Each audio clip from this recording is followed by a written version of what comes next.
So இந்த மாதிரி அவர் health ரிலேட்டடாகவும் பேசுகிறாரு, ஃபுட்டு ரிலேட்டடாகவும் பேசுகிறாரு, நிறைய நம்மளுக்கு தெரியாத விஷயங்களை பற்றி பேசுகிறாரு. அப்போ அவர் மேலே நம்மளுக்கு என்ன ஆகும் அப்படின்னா, இவரை நம்பலாம்ப்பா அப்படின்னு தோணும். அப்போ இவர் கடைக்கு போய் ஸ்வீட் வாங்குவோமா? கட்டாயமாக வாங்குவோம். அவரை நெக்ஸ்ட் என்ன பண்ணலாம்?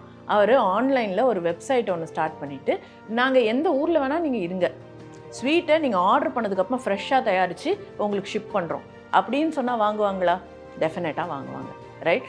ஸோ பர்சனல் பிராண்டோட அப்ஜெக்டிவ் என்ன, எண்ட் அப்ஜெக்டிவ் என்ன? சேல்ஸ் அச்சீவ் ஆயிருச்சா? புதுசா ஏதோ ஒரு கம்பெனி மார்க்கெட்டுக்குள்ள வந்தாலும் சரி, ஆல்ரெடி ரொம்ப பிரபலமா இருக்கக்கூடிய கம்பெனியை இன்னும் கொஞ்சம் மக்கள் மத்தியில பிரபலப்படுத்தணும் அப்படின்னாலும் சரி, பெரிய பெரிய சினிமா பிரபலங்களை ஏன் கொண்டுட்டு வராங்க? ஏன்னா அவங்களுக்கு இருக்கக்கூடிய ஃபேஸ் வேல்யூ அந்த அளவுக்கு ஜாஸ்தி. சோ நீங்க ஒரு ப்ராடக்ட் ஆரம்பிக்கிறதா இருக்கட்டும், ஒரு பிசினஸ் பண்ண போறதா இருக்கட்டும், அதுக்கான மார்க்கெட்டிங் ரொம்ப ரொம்ப முக்கியம். இப்போ டிவில ரேடியோல போய் விளம்பரம் கொடுங்கன்னு இல்லை, சோஷியல் மீடியா மார்க்கெட்டிங் அந்த அளவுக்கு பெருசா விரிவடைஞ்சிருக்கு. அப்படி எப்படி ஒரு மார்க்கெட்டிங் உங்க பிசினஸ் பண்றது, அது மட்டும் இல்லாம நீங்களே அந்த பிராண்டினுடைய ஒரு ஃபேஸா இருந்தீங்கன்னா எந்த அளவுக்கு மக்கள் மத்தியில அதிகப்படியா ரீச் ஆவீங்க? ஒரு உதாரணத்துக்கு யுவராணி நான் இருக்கேன், இப்போ நான் ஒரு பிசினஸ் ஆரம்பிக்கிறேன்னு வைங்களேன். நார்மலா ஒருத்தவங்க பவித்ரான்றவங்க ஒரு பிசினஸ் ஆரம்பிச்சு அவங்களோட பிசினஸை மக்கள் மத்தியில கொண்டுட்டு போய் சேர்க்கறதுக்கும், யுவராணி ஆல்ரெடி மக்கள் மத்தியில பிரபலமா இருக்கக்கூடிய ஒரு பொண்ணு ஒரு பிசினஸ் ஆரம்பிக்கிறதுக்கும் வித்தியாசம் இருக்கு. அவங்க பண்ணக்கூடிய சேலும் நான் பண்ணக்கூடிய சேலும், அவங்களுக்கு கிடைக்கக்கூடிய லாபம் எனக்கு கிடைக்கக்கூடிய லாபம் உங்களுக்கு புரிஞ்சிருக்கும்னு நினைக்கிறேன். ஸோ இதுதான் சோஷியல் மீடியா மார்க்கெட்டிங். இந்த வீடியோல சாட் மீ அப்படிங்கிற ஒரு சோஷியல் மீடியா மார்க்கெட்டிங் ஏஜென்சி வச்சு நடத்திட்டு இருக்கக்கூடிய சங்கீதா எஸ் அபிஷேக் அப்படின்றவங்க இது எந்த அளவுக்கு முக்கியம், எப்படி நம்ம ரொம்ப தெளிவா பண்ணணும்னா நமக்கு அதிகப்படியான லாபம் கிடைக்கும், அதிகப்படியான ரீச் கிடைக்கும் அப்படிங்கிறதா சொல்லி கொடுக்க போறாங்க. ஸோ வீடியோ எண்ட் வரைக்கும் பாருங்க. Welcome to freedom Tamil money channel. நான் உங்க Yuvarani. So this is called as a brand, right? யூஸ்வலாக வந்து ஒரு பிராண்டை பில்ட் பண்ணுறோம் அப்படின்றது சோஷியல் மீடியா ஆக்டிவிட்டியில் one of the things. And இது என்ன ரிசல்ட் என்ன அப்படின்னா, மார்க்கெட்டிங் அப்ஜெக்டிவ், அதாவது சேல்ஸ் அச்சீவ் பண்ணணும், இன்னும் ஜாஸ்தியாக ட்ராக்ஷன் கொண்டு வரணும், அதுதான் எந்த பிஸ்னஸ்மே அப்ஜெக்டிவ். பட் அதற்கான மேஜர் ரோல் ப்ளே பண்ணுறது இந்த பிராண்டிங் ஆக்டிவிட்டி தான். ஒரு பிராண்டுனா என்ன, நம்மளால் டச் பண்ணி ஃபீல் பண்ண முடியாது, ஆனால் ஃபீல் பண்ணலாம், right? So if you go to ஒரு கடைக்கு போனோம் அப்படின்னா, அந்த கடையில் வந்து இது பிராண்டட் டிஷர்ட்னும் இது நான் பிராண்டட்னும் சொல்கிறோம், ஆனால் அதுலேயுமே லோகோ இருக்கும். ஆனால் ஏன் அதை நான் பிராண்டட்னு சொல்கிறோம்? ஏன்னா நம்ம அடிக்கடி கேள்விப்படலை, ரைட்? அதுக்குன்னு ஒரு குவாலிட்டியோட அசோசியேட் பண்ணல. யூஸ்வலாக ஒரு டிஷர்ட் பார்க்குறோன்னா, இந்த டிஷர்ட் வந்து அதிகமாக உழைக்கும், கொஞ்சம் விலை ஜாஸ்தியாக இருக்கும், ஆனால் அதிகமாக உழைக்கும், இது ஏ பிராண்டை சேர்ந்தது அப்படின்னு சொல்லுவோம். இதை பற்றி கேள்வியே பட்டிருந்துருக்க மாட்டோம், அதனால நம்மளுக்கு ஒப்பீனியனே இல்லை.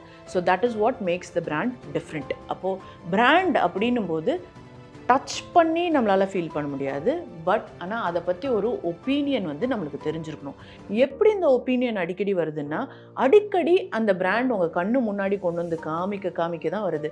எந்த பிராண்டு அதிகமாக உங்கள் முன்னாடி வந்து நிற்கலையோ அவங்க பிராண்டிங் பண்ணலைன்னு அர்த்தம். You don't consider anybody as a brand. உங்கள் முன்னாடி அடிக்கடி வரல அப்படின்னா நீங்கள் மறந்துட்டீங்க, அவங்கள பற்றி மறந்துட்டீங்க அப்படின்னாலே நீங்கள் ஒரு பிராண்ட் இல்லை. அதுதான் முக்கியம். இப்போது நெக்ஸ்ட் கம்ஸ் டு அந்த ஒப்பீனியன் இருக்கு இல்லையா, அந்த ஒப்பீனியன் மற்ற பிராண்டை விட வித்தியாசமாக இருக்கணும். ஒரு பிராண்டுக்கும் ஒரு ஒப்பீனியன் இருக்குது. ஒன்று வந்து 2 நிமிஷத்தில் சமைச்சிடலாம், அது ஒரு ஒப்பீனியன். இன்னொன்று வந்து குவாலிட்டி ஜாஸ்தியாக இருக்கும், அது ஒரு ஒப்பீனியன். இன்னொன்று வந்து இங்கே வந்து ப்ரீமியமாக இருக்கும், அதனால் நான் கண்ணை மூடிட்டு வாங்கிடலாம் அப்படின்றது ஒரு ஒப்பீனியன். காம்படிட்டரை கம்பேர் பண்ணும்போது இவங்கக்கிட்ட வெரைட்டி ஜாஸ்தியாக இருக்கும், அது ஒரு ஒப்பீனியன். ஸோ இப்படின்ற அந்த ஒப்பீனியனை ஃபார்ம் பண்ணி அதை கம்யூனிகேட் பண்ணுறது தான் வந்து பிராண்ட் அப்படின்னு சொல்லுவோம். இந்த பிராண்ட் வந்து ஒன்று நம்ம ஒரு பொருளுக்கான ஒப்பீனியன் வரும், இன்னொன்று வந்து இப்போ ரொம்ப பாப்புலராக இருக்கிறது வந்து பர்சனல் பிராண்டிங். அதுவும் மெயினாக தமிழ்நாட்டை பொறுத்த வரைக்கும் அது நம்ம ரொம்ப முன்னோடியாக இருக்கும் அப்படின்னு சொல்லலாம். இப்போ தான் எல்லோரும் வந்து ரீல் கிரியேட் பண்ணுறது செய்யறதெல்லாம் இருக்கே தவிர, பட் ஆனால் நம்மளோட பிஸ்னஸ் ஓனர்ஸே முன்னாடி வந்து ஆடுகளில் இருந்து தான் ஒரு பர்சன், எனக்குன்னு ஒரு பிராண்ட் இருக்குது, ஸோ எனக்கு பின்னாடி இந்த பிஸ்னஸ் இருக்குது அப்படின்னு சொல்லும்போது இவருக்காகவே அந்த பிஸ்னஸை ஞாபகம் வச்சுக்கிட்டவங்க பல பேர். இதை தான் பர்சனல் பிராண்டிங்னு சொல்லுவோம். ஸோ இது நம்ம பெரிய கடைகளில் இருக்க ஓனர்ஸ் நிறைய பேர் வந்தாங்க. ஒருத்தர் வந்தார், அவருக்குன்னு ஒரு ஸ்டைல் இருந்தது. இன்னொருத்தர் வந்தார், அவர் என்ன சொன்னார், போய் நிறைய பேர்கிட்ட விலை கேட்டுட்டு என்கிட்ட வாங்க, நான் என்ன விலை சொல்கிறேனோ அதை நம்பி வாங்குங்க அப்படின்னாரு. ஸோ ஒருத்தரும் வித்தியாசமான ஒப்பீனியனை தான் மேலேயே என்ன நம்புங்க அப்படின்ற மாதிரி சொன்னார். So me as a person is a personal brand. But இந்த பர்சனல் பிராண்ட் அப்படின்றது எல்லாருக்கும் ஈஸியாக கிடைக்கிறது எப்போ கிடச்சிது? யார் வேணால் பண்ணலான்னா, எல்லாராலையும் டிவி முன்னாடி போய் அட்வர்டைஸ்மெண்ட் பண்ண முடியுமா? எல்லா பிஸ்னஸாலையும் பண்ண முடியாது.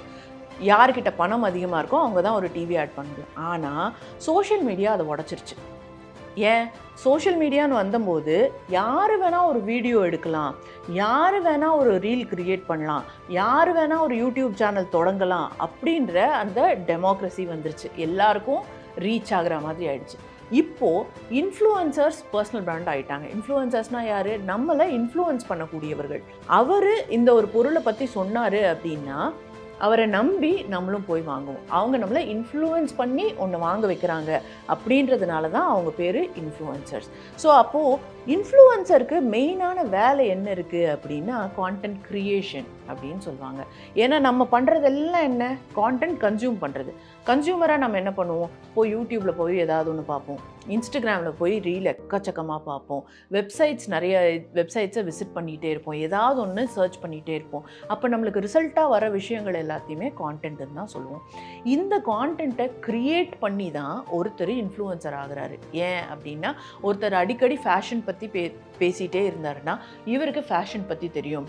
அப்போ இவர் இந்த ஜீன்ஸுக்கு இந்த ஷூ தான் செட் ஆகும் அப்படின்னா நான் போய் அந்த ஷூவை வாங்கிட்டு வந்துடலாம்.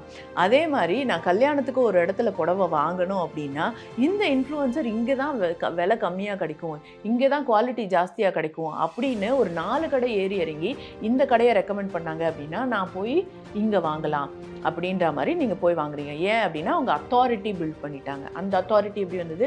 கான்டென்ட் மூலமாக தான் வந்தது, ரைட்? ஸோ இப்போ இன்ஃப்ளூயன்சர்ஸ் இருக்காங்க, பர்சனல் பிராண்ட்ஸ் இருக்காங்க. So anybody can become a personal brand. Personal brand ஆகணும் அப்படின்னா உங்களுக்கு ஒரு அப்ஜெக்டிவ் வேணும், ஒரு கோல் வேணும். ஏன் ஆகணும் நான் பர்சனல் பிராண்டா? ஸோ அது ஆனால் தான் எனக்கு பின்னாடி இருக்க பிஸ்னஸை நான் ப்ரொமோட் பண்ண முடியும், ரைட்? என்னை நம்பி என்கிட்ட வந்து பொருள் வாங்குவாங்க, ரைட்? இப்போ மெயினாக பர்சனல் பிராண்ட்ஸாக இருக்கிறவங்க ஒன்று இன்ஃப்ளூயன்சர்ஸாக இருக்காங்க, இன்னொருத்தர் இந்த கோர்ஸ் கிரியேட்டர்ஸ், இவங்கள்லாம் மெயினாக பர்சனல் பிராண்ட்ஸாக இருக்காங்க. அதையும் தாண்டி பிஸ்னஸ் ஓனர்ஸ் பர்சனல் பிராண்ட்ஸாக இருக்காங்க, ரைட்? இன்ஃபேக்ட் ஒரு ஸ்வீட் கடையோட ஓனர், ரைட், அவர் வந்து பர்சனல் பிராண்டாக இருக்கிறாரு. அன்னபூர்ணா மித்தாயின்னு நினைக்கிறேன். அவர் என்ன பண்ணுறாரு அப்படின்னா வந்து அவர் எல்லாத்தையும் பற்றியும் பேசுகிறாரு.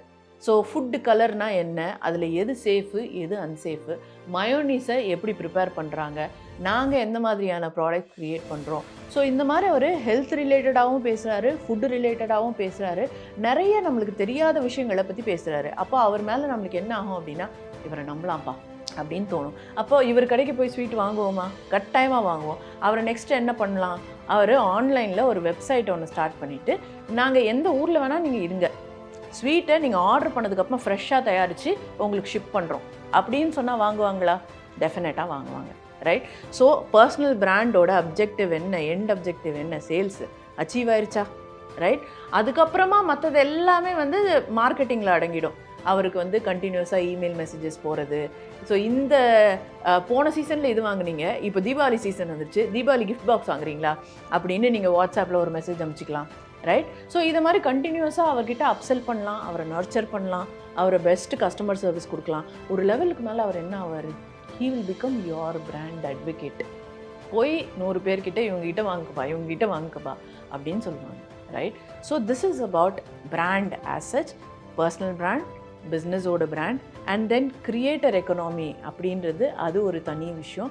வேர் you get paid to sell someone else's product, not your own product, right? இன்ஃப்ளூயன்சராக இருக்கீங்க, உங்ககிட்ட ப்ராடக்ட் இல்லை, ஆனால் உங்களை நம்புகிற மக்கள் எக்கச்சக்கமாக இருக்காங்க, உங்களுக்குன்னு இத்தனை ஃபாலோவர்ஸ் இருக்காங்க, இத்தனை சப்ஸ்கிரைபர்ஸ் இருக்காங்க. நீங்கள் என்ன பண்ணுறீங்க?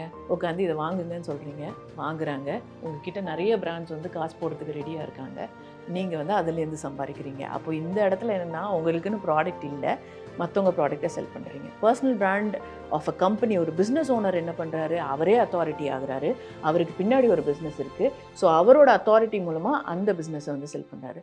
ஒரு பிராண்ட் அப்படின்னா என்னென்னா பல காலமாக ஒர்க் பண்ணி இதுதான் என் பிராண்டு அப்படின்னு சொல்லிட்டு டிவிலையும் அதே இன்ஃபர்மேஷன், நியூஸ் பேப்பர்லேயும் அதே இன்ஃபர்மேஷன், சோஷியல் மீடியாலையும் அதே இன்ஃபர்மேஷனை மாற்றி டார்கெட் ஆடியன்ஸ் கிட்ட போஸ்ட் மூலமாகவோ வீடியோ மூலமாகவோ கொண்டு போய் சேர்த்துக்கிட்டே இருக்காங்க. ஸோ இதில் வந்து ஃபேஸ் இல்லை, பட் ஆனால் ப்ராடக்டே பிராண்டு தான். இதுதான் ட்ரெடிஷ்னலான பிராண்ட், மற்றதெல்லாம் இப்போ வந்த விஷயங்கள். நம்ம ஃபாலோ பண்ணிட்டு இருக்கக்கூடிய ஒவ்வொரு கிரியேட்டர்ஸும் ஒவ்வொரு விஷயத்த நமக்குள்ள இன்ஃப்ளூயன்ஸ் பண்ணிட்டு இருக்காங்க. ஏதோ ஒரு ப்ராடக்ட்டை ஒரு மறைமுகமா வித்துக்கிட்டு இருக்காங்க அப்படிங்கறது இவங்க சொல்றதை பார்த்தா புரியுது.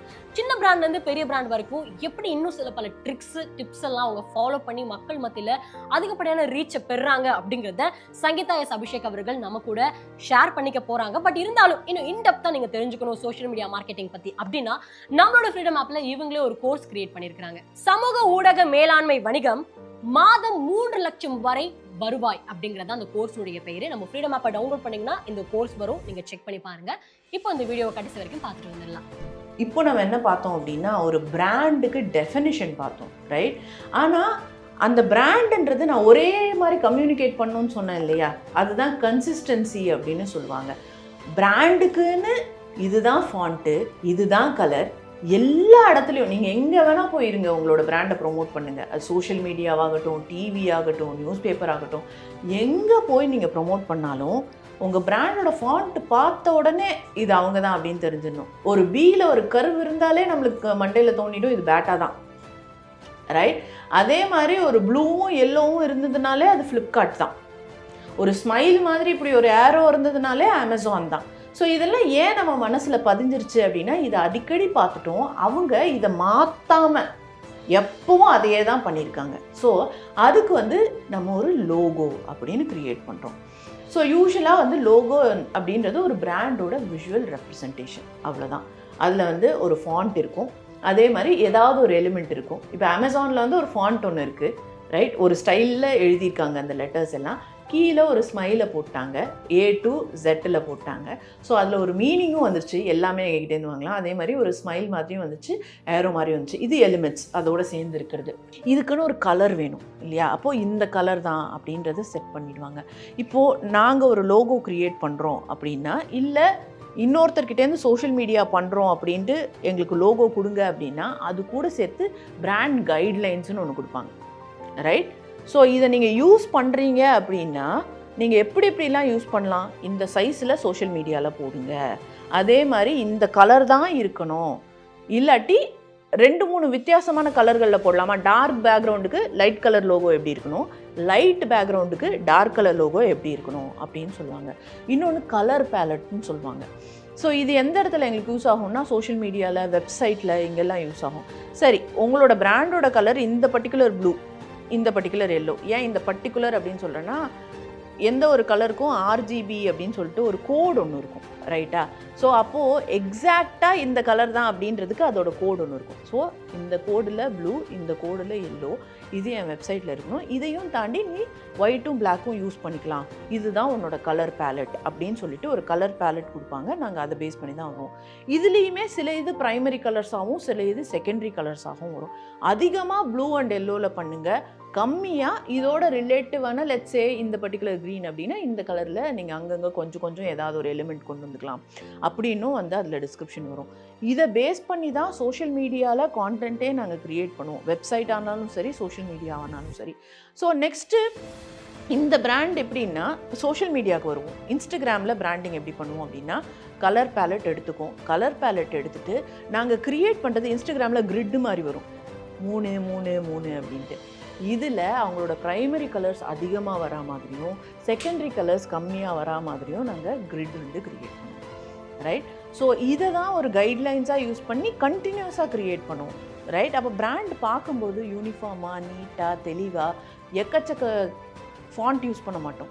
இந்த ஃபாண்ட்டு தான் இந்த லோகோவோட செட் ஆகும்னா அந்த ஃபாண்ட்டு மட்டும்தான் யூஸ் பண்ணுவோம், ரைட்? ஸோ இதே மாதிரி தான் நீங்கள் எங்கே போனாலுமே அந்த ஒரு யூனிஃபார்மிட்டி அப்படின்றது மெயின்டைன் ஆகும். ஸோ ஈஸியாக ஒரு பிராண்டை ரெக்கக்னைஸ் பண்ணிக்குவாங்க மக்கள். நிறைய விஷயங்களில் நம்ம இப்படி தான் அசோசியேட் பண்ணுறோமான்னு நமக்கு கூட தெரியாது. இப்போ நான் சொன்ன உடனே தான் உங்களுக்கு கூட தோணி இருக்கும், இந்த ஃபாண்ட்டா இப்படி தான் பண்ணுறாங்க எப்பவும், அதனால தான் நம்மளுக்கு தெரியுது. பேட்டாவில் கர்வ்டு பியாக இருக்கும், இது வரைக்கும் நான் அதை நோட்டீஸ் பண்ணலையே அப்படின்னு பார்த்துருப்பீங்க. இதெல்லாம் நம்மளுடைய இதையும் தாண்டி நமக்கே தெரியாமல் பண்ணுற விஷயங்கள். So just to get a better understanding ஏதாவது எக்ஸாம்பிள் நீங்கள் காட்ட முடியுமா? லைக் அது உங்கள் கிளைண்ட்ஸாக இருக்கலாம், இல்லை ஜஸ்ட் நம்ம ப்ராப்பர் பிளான்ஸாக கூட இருக்கலாம். ஜஸ்ட் ஒரு எக்ஸாம்பிள் எப்படி? ஸோ இப்போது இந்த ரெஸ்டாரண்ட் எடுத்துக்கிட்டோம் அப்படின்னா இவங்களோட பிராண்ட் கலர் மோஸ்ட்லி இந்த ஒரு மாதிரி கோல்டன் எல்லோ இருக்கும், இது வந்து அந்த க்ரீன் இருக்கும், அது மாதிரி இதை சுற்றி இருக்கிறது ஒரு க்ரீம் கலர் அப்படின்றது ஒன்று இருக்கும். ஸோ அதை பேஸ் பண்ணி தான் எல்லாமே இருக்கும். இங்கே ஒரு போஸ்ட் ஒன்று போட்டிருக்கோம் அப்படின்னா அதை பேஸ் பண்ணி தான் இருக்கும். இன்ஃபேக்ட் இந்த போஸ்ட்டில் இந்த பேட்டர்ன் பார்த்தீங்கன்னா இஸ் நத்திங் பட் இந்த லோகோவே பேட்டர்னாக வந்து போட்டிருப்பாங்க. அதே மாதிரி இதுதான் வந்து ஃபாண்ட் காம்பினேஷன்னா இந்த ஃபாண்ட் காம்பினேஷனை தான் நாங்கள் த்ரூ அவுட் யூஸ் பண்ணுவோம். அதே மாதிரி அந்த லோகோவோட கலரில் தான் இந்த என்டையர் எதுவுமே வந்து லைட் ஆர் பிளாக் இருக்கும், சாரி லைட் ஆர் டார்க் இருக்கும். So this is about that. And இதுக்கான ஸ்டைல் என்ன, கான்செப்ட் என்ன அப்படின்னா, இது வந்து இப்போ ரீசெண்டாக ரீபிராண்ட் பண்ண ஒரு விஷயம்னு வச்சுக்கோங்களேன். ஸோ இவங்களோட ஸ்டைல் அண்ட் கான்செப்ட் எப்படி இருக்கும் அப்படின்னா, இந்த மாதிரியான டெக்ஸ்ட் மட்டும்தான் இவங்களுக்கு வரும். அதே மாதிரி we will focus more on their service, right? அந்த பிராண்டை பொறுத்த வரைக்கும் எக்ஸ்க்ளூசிவ் லக்ஸுரி அப்படின்றது தான் அவங்களோட சர்வீஸ், ரைட்? ஸோ அதை வந்து நாங்கள் இன்சிஸ்ட் பண்ணிகிட்டே இருப்போம் எங்களோட கான்டென்ட்டில். அப்போது விஷுவல் மட்டும் முக்கியம் இல்லை, என்ன நீ கம்யூனிகேட் பண்ணுற அப்படின்றது ரொம்ப முக்கியம். மற்ற பிராண்ட்ஸை விட ஏன் என்னோட பிராண்டுக்கு வரும், ஏன் என்னோட ரெஸ்டாரண்ட்டுக்கு வரும்? மல்டி குசின் ரெஸ்டாரண்ட்ஸ் எவ்வளவோ இருக்குது, பட் ஆனால் ஏன் நான் ஃபார்ம் ஷோருக்கு போகணும் அப்படின்னா you will feel the luxury. அது வந்து வித் ரெஸ்பெக்ட் டு அவங்களோட இதுவாக இருக்கலாம், ஆம்பியன்ஸாக இருக்கலாம்.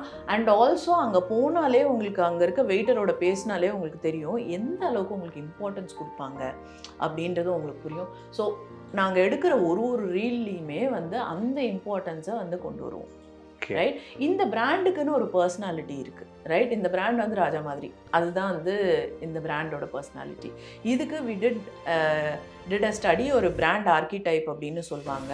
ஆர்கிடைப்னா ஜங்கியன் ஆர்கிடைப். கால் ஜங் அப்படின்றவர் ஒரு பிராண்ட் அப்படின்னு இருக்கணும் அப்படின்னா 12 டிஃப்ரெண்ட் பர்சனாலிட்டிஸ் வந்து பிராண்ட்ஸுக்கு இருக்கலாம். இதில் உங்கள் பிராண்டோட பர்சனாலிட்டி என்ன அப்படின்னு நீங்களே முடிவு பண்ணுங்க அப்படின்றது தான். ஸோ அப்போது ஒரு பர்சனாலிட்டியும் ஒரு மாதிரி. சேஜ்ன்ற ஒரு ஆர்கிடைப் இருக்குது. சேஜ்னா என்னென்னா விஸ்டம், எல்லாமே தெரியும், authority in that field.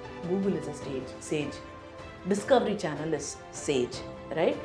So Palm Shore is a ruler archetype, right? So அப்போ ரூலர் அப்படின்னா என்னென்னா வந்து மற்றவங்கள ரூல் பண்ணுறவங்க, ரைட்? ஸோ அதுக்குன்னு ஒரு கம்பீரம் வேணும், அதுக்குன்னு ஒரு இது வேணும். ஸோ என்ன தான் அவங்க ரூலர் அப்படின்னா, இவங்க ரெஸ்டாரண்ட்னும் போது சர்வீஸ் பிஸ்னஸில் இருக்காங்க. ஸோ என்ன தான் அவங்க ரூலராக இருந்தாலும் அவங்க ரூலராக இருக்கிறத விட கஸ்டமரை ஒரு ரூலர் மாதிரி ட்ரீட் பண்ணுறது தான் இங்கே ரொம்ப முக்கியம்.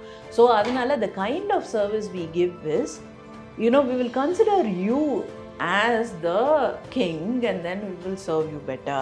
And எங்களோட ஆம்பியன்ஸ் இஸ் ஆல்சோ அந்த ஒரு கம்பீரத்தை வந்து காட்டும், அந்த ஒரு ராயல்ட்டியை காட்டும்.